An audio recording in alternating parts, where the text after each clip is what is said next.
পাশের বাসার সোনালি ভাবি যেন সকালবেলার নরম রোদের মতো হঠাৎ চোখে পড়ে, মনটা আলতো করে উষ্ণ করে দেয়। প্রতিদিন ভোরে বারান্দায় গাছগুলোতে জল দিতে দিতে তার সঙ্গে চোকাচোকি হতো। ছোট্ট একটা হাসি, শুভ সকাল, এই দুটো শব্দেই দিনের শুরুটা অন্যরকম হয়ে যেত। দুপুরে বাজার থেকে ফেরার সময় সিঁড়িতে দেখা, হাতে ভারী ব্যাগ, আমি এগিয়ে দিতাম। তিনি ধন্যবাদ দিতেন, কণ্ঠে মিষ্টি আন্তরিকতা। কথাগুলো ছোট, কিন্তু নীরবতার ফাঁকে যেন অদ্ভুত এক টান, কারও না বলা কথা ভেসে থাকত বাতাসে। বিকেলে বৃষ্টি নামলে বারান্দায় দাঁড়িয়ে দুজনে আলাদা আলাদা থেকেও একই আকাশ দেখতাম। বৃষ্টির শব্দে শহরটা থেমে যেত, আর সেই থামা সময়ে আমাদের কথোপকথনগুলো একটু দীর্ঘ হতো, বই, গান, পুরনো স্মৃতি। কখনো কখনো হাসিতে চোখ ভিজে যেত, আবার কখনো চুপচাপ থাকাই ভালো লাগত।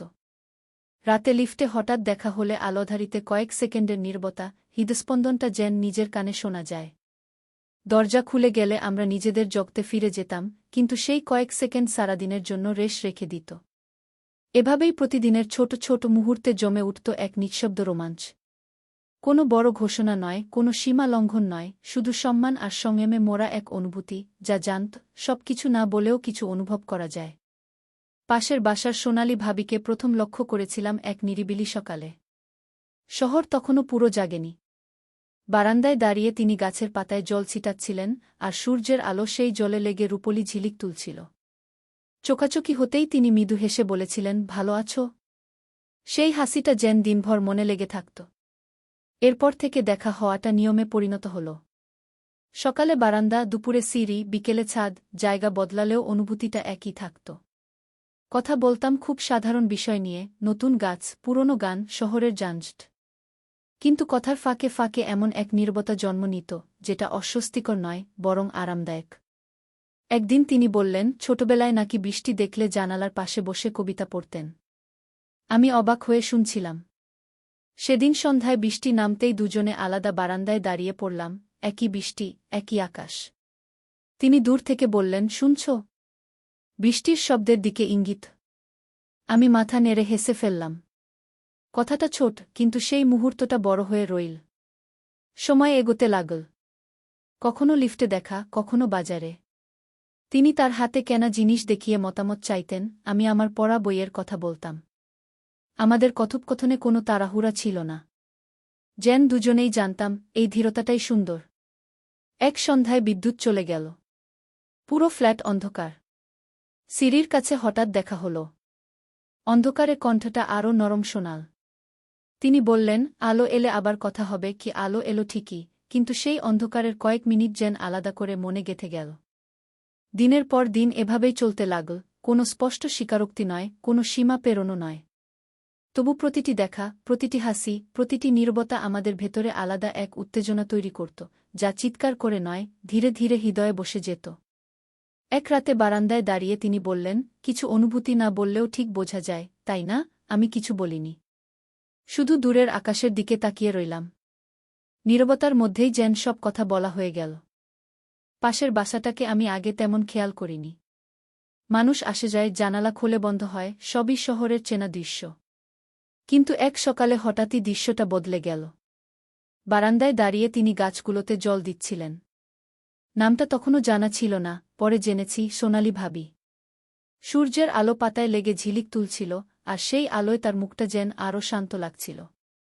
চোখাচোখি হতেই তিনি একটু থেমে মৃদু হেসে বললেন, শুভ সকাল। সেই হাসি, খুব ছোট, খুব সাধারণ, কিন্তু অদ্ভুতভাবে দিনের ভেতরটা বদলে দিল। দিন গড়াতে লাগল। দেখা হওয়াটা নিয়ম হয়ে উঠল। সকালে বারান্দায়, দুপুরে সিঁড়িতে, বিকেলে ছাদে। কথাবার্তা খুব সাধারণ, গাছের যত্ন, আবহাওয়া, বাজারের দাম। তবু প্রতিটি কথার ভেতরে যেন আরেকটা কথা লুকিয়ে থাকত। কখনো চুপচাপ দাঁড়িয়ে থাকা, কখনো হালকা হাসি, এসবের মাঝেই জন্ম নিত এক নিঃশব্দ রোমাঞ্চ।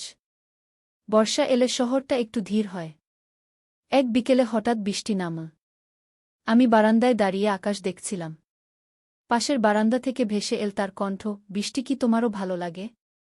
আমি বললাম, হ্যাঁ, সবকিছু একটু থেমে যায়। তিনি আর কিছু বলেননি। শুধু বৃষ্টির শব্দে আমাদের নীরবতাটা মিশে গেল। সেই নীরবতা অস্বস্তিকর ছিল না, বরং আরামদায়ক, যেন বহুদিনের পরিচয়। এক সন্ধ্যায় লিফটে হঠাৎ দেখা। বিদ্যুৎ একটু কমবেশি করছিল। আলোধারিতে কয়েক সেকেন্ডের জন্য দুজনেই চুপ। তিনি বললেন, এমন সময়গুলো অদ্ভুত, তাই না? আমি মাথা নেড়ে সম্মতি দিলাম। লিফটের দরজা খুলে গেল, কিন্তু সেই কয়েক সেকেন্ড মনে রয়ে গেল অনেকক্ষণ। সময় এগোতে থাকল। তিনি বইয়ের কথা বলতেন, আমি গান শোনাতাম। কখনো হাসি, কখনো দীর্ঘ নীরবতা। একদিন ছাদে দাঁড়িয়ে তিনি বললেন, সব অনুভূতি কি কথায় বলা দরকার? আমি উত্তর দিইনি। হয়তো উত্তরটা নীরবতার মধ্যেই ছিল। আমরা জানতাম সবকিছুরই সীমা আছে। সেই সীমার ভেতরেই আমাদের টানটা বেড়ে উঠেছিল। কোনো ঘোষণা নেই, কোনো নাটক নেই।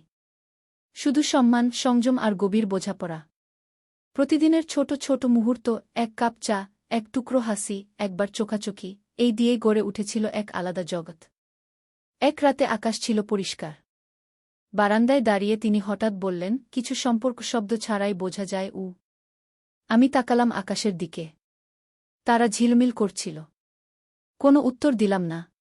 কথা না বলেও আমরা যেন দুজনেই বুঝে নিয়েছিলাম, এই অনুভূতিটা আমাদের দুজনেরই, কিন্তু নীরবতার মধ্যেই সবচেয়ে সুন্দর। সোনালি ভাবির সঙ্গে এই সম্পর্ক আমাকে শিখিয়েছে, রোমাঞ্চ মানেই উচ্চস্বরে কিছু নয়।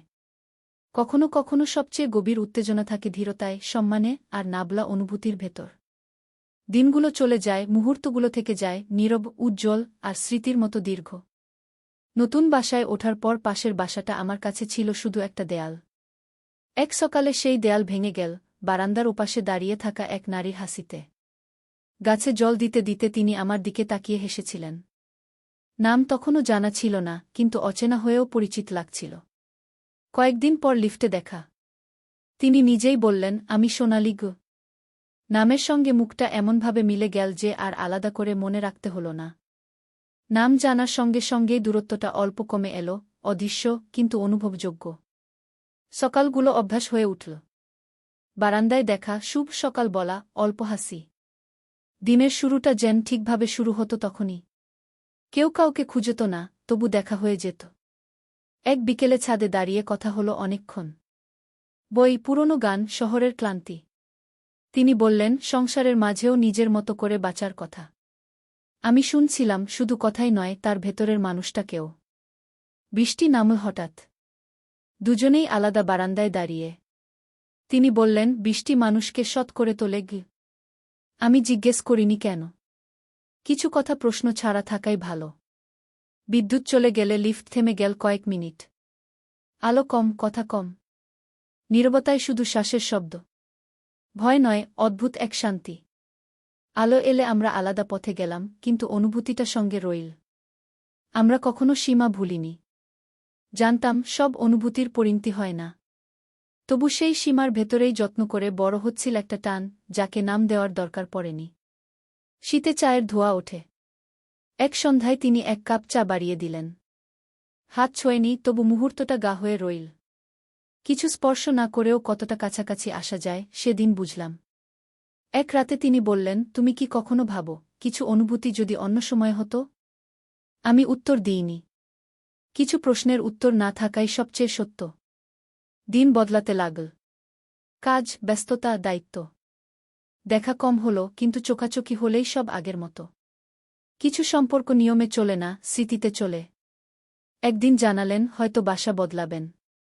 কথাটা স্বাভাবিক ছিল, কিন্তু বুকের ভেতরটা কেঁপে উঠল। বিদায় তখনও হয়নি, তবু শূন্যতার শব্দ শোনা যাচ্ছিল। শেষ দিন তিনি বারান্দা থেকে বললেন, ভালো থেকো গু। আমি বললাম, তুমিও। বাসা বদলালেন তিনি। পাশের দেয়ালটা আবার শুধু দেয়াল হয়ে গেল। কিন্তু প্রতিটি সকালে, প্রতিটি বৃষ্টিতে, প্রতিটি নীরবতায় সোনালি ভাবির সঙ্গে কাটানো সেই দিনগুলো থেকে গেল। কিছু সম্পর্ক একসঙ্গে থাকার জন্য নয়।